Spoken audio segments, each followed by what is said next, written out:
Bike ಅಡ್ಡ ಬಂತು, steering ಕಟ್ಟಾಯಿತು. Vishnu ಸಮುದ್ರ ಕೆರೆಗೆ ಬಿತ್ತು ಸರ್ಕಾರಿ ಬಸ್, ಕಂಡಕ್ಟರ್ ಸೇರಿ 8 ಮಂದಿ ಜಲಸಮಾಧಿ.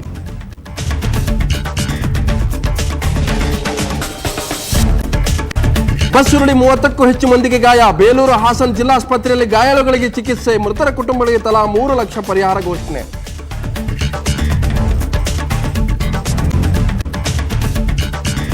ಸಾವಿರದ ಒಡೆಯಲು ಚಾಲಕ ಸಾಹಸ. ಬಾಲಕಿ ಸೇರಿ ಹಲವರನ್ನು ರಕ್ಷಿಸಿದ ಬಸ್ ಚಾಲಕ.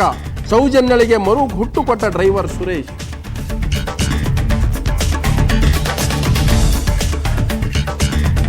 ಜುಲೈ ಮುಗಿಯುವುದರೊಳಗೆ ಕೆಆರ್ಎಸ್ ಭರ್ತಿ. ತುಂಗಭದ್ರಾ ಜಲಾಶಯಕ್ಕೆ ಹೆಚ್ಚಿದ ಒಳಹರಿವು. ನದಿ ಪಾತ್ರ ಜನರಿಗೆ ಎಚ್ಚರಿಕೆ.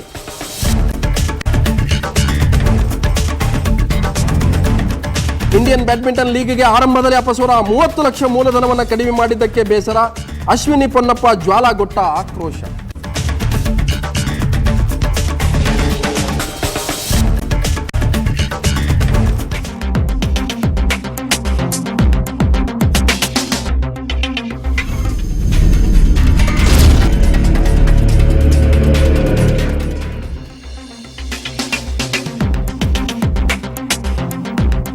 ನ್ಯೂಸ್ ಅವರಿಗೆ ಸ್ವಾಗತ. ನಾನು ಲಕ್ಷ್ಮಣ ಹೂಗಾರ್. ಇವತ್ತು ನಿಜಕ್ಕೂ ಕೂಡ ಕರ್ನಾಟಕದ ಮಟ್ಟಿಗೆ, ವಿಶೇಷವಾಗಿ ಹಾಸನದ ಬೇಲೂರು ಮತ್ತು ಸಕಲೇಶಪುರದ ಮಧ್ಯೆ ಚಲಿಸ್ತಾ ಇದ್ದಂಥ ಬಸ್ನಲ್ಲಿ ಪ್ರಯಾಣ ಮಾಡ್ತಾ ಇದ್ದಂಥ ಪ್ರಯಾಣಿಕರಿಗೆ ಅಮಂಗಳವಾರ. ಇವತ್ತು ನಡೆದಂಥ ಒಂದು ಭೀಕರ ಅಪಘಾತದಲ್ಲಿ 8 ಜನ ಸಾವನ್ನಪ್ಪಿದ್ದಾರೆ, 17 ಜನ ಗಂಭೀರವಾಗಿ ಗಾಯಗೊಂಡಿದ್ದಾರೆ. ಒಟ್ಟು ಈ ಬಸ್ನಲ್ಲಿ ಪ್ರಯಾಣ ನಡೆಸ್ತಾ ಇದ್ದವರಿಗೆ ಒಂದು ರೀತಿ ಬಸ್ ಯಮಸ್ವರೂಪಿಯಾಗಿತ್ತು. ಕೆರೆಗೆ ಬಿದ್ದಂಥ ಬಸ್ನಲ್ಲಿ ಸುಮಾರು 8 ಜನ ಸಾವನ್ನಪ್ಪಿದ್ದಾರೆ, ಬಹಳಷ್ಟು ಜನ ಗಾಯಗೊಂಡಿದ್ದಾರೆ. ಸೊ ಈ ಒಂದು ಅಮಂಗಳವಾರದಲ್ಲಿ ಏನೇನಾಯಿತು, ಇಡೀ ಈ ಒಂದು ಘಟನೆ ಬಗ್ಗೆ ಒಂದು ವಿಸ್ತೃತ ವರದಿ. ಮೊದಲಿಗೆ ಏನೇನಾಯಿತು ಇದನ್ನು ನೋಡ್ತಾ ಇದ್ದರೆ, ಬಹುತೇಕ ನಿನ್ನೆ ಅಷ್ಟೇ ಬಿಜಾಪುರದಲ್ಲಿ ಒಂದು ದೊಡ್ಡ ರಸ್ತೆ ಅಪಘಾತ ಆಗಿತ್ತು. ಅದಾದ ಮರುದಿನವೇ ಇವತ್ತು ಅಮಂಗಳವಾರ. ಇವತ್ತು ಕೂಡ 8 ಜನ ಸಾವನ್ನಪ್ಪಿದ್ದಾರೆ. ಬನ್ನಿ ಆ ವರದಿ ನೋಡೋಣ.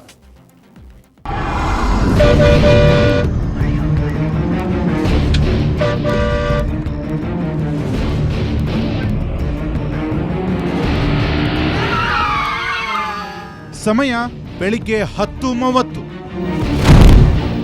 ಸ್ಥಳ ಬೇಲೂರಿನ ವಿಷ್ಣು ಸಮುದ್ರ ಕೆರೆ. 8 ಮಂದಿ ಜಲಸಮಾಧಿ, 17 ಮಂದಿಯ ಸ್ಥಿತಿ ಗಂಭೀರ.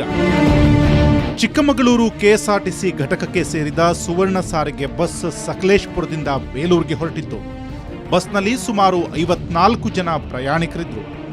ಬೇಲೂರು ಹೊರವಲಯದ ಶನಿ ದೇವಾಲಯದ ಬಳಿ ತಿರುವಿನಲ್ಲಿ ಬಸ್ ತೆರಳುತ್ತಿದ್ದಾಗ ಸ್ಟೇರಿಂಗ್ನ ಲಿಂಕ್ ಕಟ್ಟಾಗಿದೆ. ಆಗ ಚಾಲಕನ ನಿಯಂತ್ರಣ ತಪ್ಪಿದ ಬಸ್ ಸೀದಾ ಕೆರೆಗೆ ಮುಗಿಚಿಕೊಂಡಿದೆ.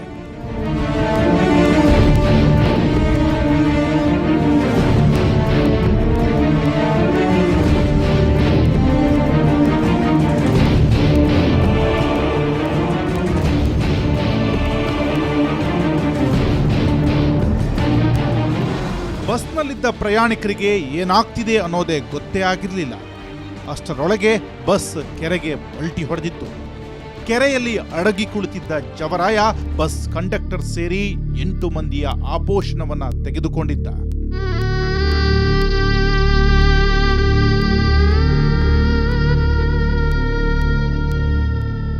ಬಸ್ನಲ್ಲಿದ್ದ ಬಹುತೇಕ ಪ್ರಯಾಣಿಕರು ಸಾವಿನ ದವಡೆಯಿಂದ ಸ್ವಲ್ಪದರಲ್ಲಿಯೇ ಬಚಾವಾಗಿದ್ರು.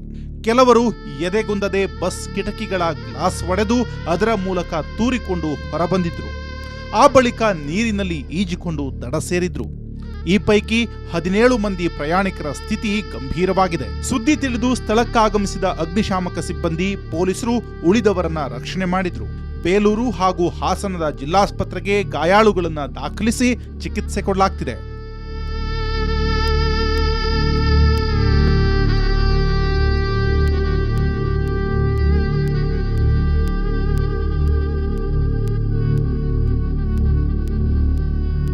ಬೈಕ್ ಅಡ್ಡ ಬಂದದ್ದೇ ಬಸ್ ಅಪಘಾತಕ್ಕೆ ಕಾರಣ ಅಂತ ಸಾರಿಗೆ ಇಲಾಖೆಯ ಅಧಿಕಾರಿಗಳು ಹೇಳಿದ್ರು.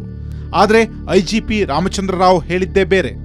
ಬಸ್ ಸ್ಟೇರಿಂಗ್ನ ಲಿಂಕ್ ಕಟ್ಟಾಗಿ ಅಪಘಾತ ಸಂಭವಿಸಿದೆ ಅಂತ ತಿಳಿಸಿದ್ದಾರೆ. ಒಂದು ಆಕ್ಸಲ್ ರಾಡ್ ಕಟ್ಟಾಗಿದೆ ಕಾಣ್ತಾ ಇದೆ ಅಂತ ಹೇಳ್ತಾ ಇದ್ರು. ಅದೇ ಕಟ್ಟಾಗಿರೋ ಕಾರಣನೂ ಬೇಕು. ಸೊ ಕಟ್ಟಾಗಿರೋ ಕಾರಣ ಯಾಕಂದರೆ ಎಲ್ಲ ವೆಹಿಕಲ್ಸು ಫಿಟ್ನೆಸ್ ಸರ್ಟಿಫಿಕೇಟ್ ಇರ್ತದೆ. ಫಿಟ್ನೆಸ್ ಸರ್ಟಿಫಿಕೇಟ್ ಇದ್ದರೆ ಮಾತ್ರ ಓಡಿಸ್ತಾರೆ, ರೋಡ್ ವರ್ತಿ ಇದ್ದರೆ ಮಾತ್ರ. ಸೊ ಫಿಟ್ನೆಸ್ ಸರ್ಟಿಫಿಕೇಟ್ ಇದ್ರೆ ಕಟ್ಟಾಗಿದೆ ಅಂದರೆ ಕಾರಣ ಏನಂತ ಹೇಳ್ದಲ್ಲ ನಾವು ತನಿಖೆಯಲ್ಲಿ ಗೊತ್ತಾಗ್ತದೆ. ಈಗ ಅಟ್ ಪ್ರೆಸೆಂಟ್ ನಾವು ಏನಂದರೆ ರ್ಯಾಷ್ ನೆಗ್ಲಿಜೆಂಟ್ ಡ್ರೈವಿಂಗು, ಈ ಒಂದು ನಿರ್ಲಕ್ಷ್ಯದ ಡ್ರೈವಿಂಗಿಂದನೇ ಆಗಿದೆ ಅಂತ, ಚಾಲಕನ ಡ್ರೈವಿಂಗಿಂದ ಆಗಿದೆ ಅಂತ ಹೇಳಿ ಕೇಸ್ ರಿಜಿಸ್ಟರ್ ಮಾಡಿದ್ವಿ. ಚಾಲಕನ ಅರೆಸ್ಟು ಮಾಡಿದ್ವಿ. ಬಸ್ನಲ್ಲಿ ಶಾಲಾ ಕಾಲೇಜು ವಿದ್ಯಾರ್ಥಿಗಳೇ ಹೆಚ್ಚಾಗಿದ್ರು. ಬೆಳಿಗ್ಗೆ ಕಾಲೇಜು ಬೇರೆ, ಹೀಗಾಗಿ ಬಸ್ನಲ್ಲಿ ಶಾಲಾ ಕಾಲೇಜುಗಳ ವಿದ್ಯಾರ್ಥಿಗಳೇ ಹೆಚ್ಚಾಗಿದ್ರು. ಬಸ್ ಮೇಲೆತ್ತಲು 4 ಕ್ರೇನ್ ಬಳಕೆ.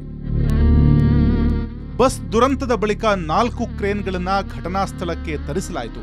ಅವುಗಳ ಮೂಲಕ ಕೆರೆಗೆ ಬಿದ್ದಿದ್ದ ಬಸ್ ಅನ್ನ ಮೇಲೆತ್ತಲಾಯಿತು.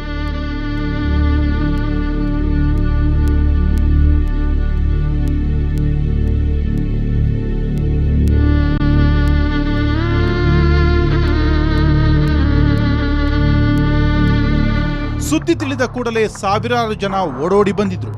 ನಾಮುಂದು ತಾಮುಂದು ಅಂತ ಬಸ್ ನೋಡೋಕೆ ಮುಗಿಬಿದ್ದಿದ್ರು. ಇದರಿಂದ ರಕ್ಷಣಾ ಕಾರ್ಯಕ್ಕೂ ಕೊಂಚ ಅಡ್ಡಿಯುಂಟಾಯಿತು. ಆದರೂ ಕೆಲವರು ರಕ್ಷಣಾ ಕಾರ್ಯಕ್ಕೂ ಕೈ ಜೋಡಿಸಿ ಪ್ರಯಾಣಿಕರನ್ನ ರಕ್ಷಣೆ ಮಾಡುವಲ್ಲಿ ನೆರವಾದರು.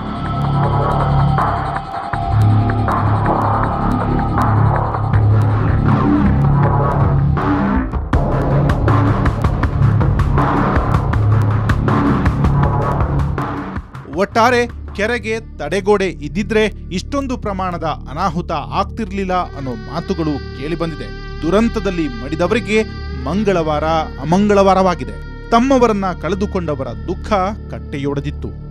ಇನ್ನು ದುರಂತದಲ್ಲಿ ಬದುಕಿ ಬಂದವರಿಗಂತೂ ಇದು ಮರುಹುಟ್ಟೆ ಸರಿ.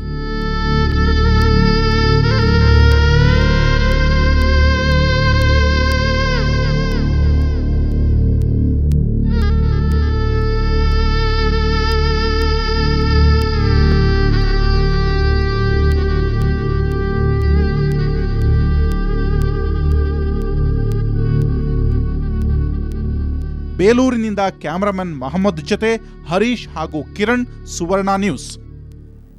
ಇದು ದಾರುಣ ಕಥೆ. ಆದರೆ ಇವತ್ತು ಈ ಒಂದು ಅಪಘಾತದಲ್ಲಿ ಈ ಕೆರೆಯಲ್ಲಿ ಬಲಿಯಾದಂಥವ್ರು ಯಾರು, ಅವರ ಡೀಟೇಲ್ಸ್ ಏನು, ಆ ಸ್ಟೋರಿ ಕೂಡ ನೋಡೋಣ.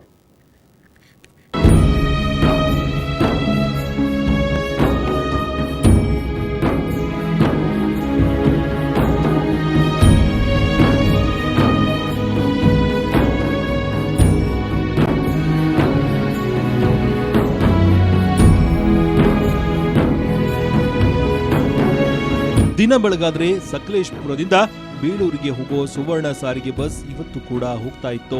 ಎಂದಿನಂತೆ ಈ ಬಸ್ನಲ್ಲಿ ಹತ್ತಿದ್ದ ನಿತ್ಯ ಪ್ರಯಾಣಿಕರಿಗೆ ಇವತ್ತು ತಮ್ಮದು ಸಾವಿನ ಪಯಣ ಅಂತ ಗೊತ್ತೇ ಇರಲಿಲ್ಲ. ಬೇಲೂರು ಹೊರವಲಯದ ಶನಿ ದೇವಾಲಯದ ಬಳಿ ತಿರುವಿನಲ್ಲಿ ಬಸ್ ತೆರಳುತ್ತಿದ್ದಾಗ ಸಡನ್ ಆಗಿ ಕೆರೆಗೆ ಬಸ್ ಉರುಳಿತ್ತು.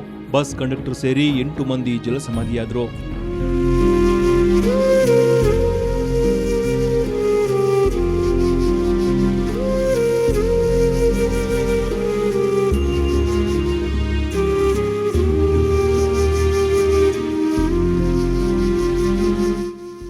ಬಸ್ ದುರಂತದಲ್ಲಿ ಮೃತಪಟ್ಟವರನ್ನ ಜಾವಗಲ್ನ ಬಸ್ ಕಂಡಕ್ಟರ್ ವಿಶ್ವನಾಥ್, ತೃತೀಯ ಬಿಕಾಂ ವಿದ್ಯಾರ್ಥಿಯಾಗಿದ್ದ ವಿವಿ ಪಿಂಟೋ, ಅರೆಹಳ್ಳಿಯ ಹಮೀದ್, ಇಂಟಿತೊಳಲಿಯ ತಮ್ಮಣ್ಣಗೌಡ, ಸೋಮೇನಹಳ್ಳಿಯ ಲೋಕೇಶ್, ಬಿಕ್ಕೋಡಿನ ಯಶೋಧ, ನಂದನಗೌಡನಹಳ್ಳಿಯ ಗೋಪಾಲ್, ಸಿಂಗಟಗೇರಿಯ ಲೋಕೇಶ್ ನಾಯಕ್ ಅಂತ ಗುರುತಿಸಲಾಗಿದೆ.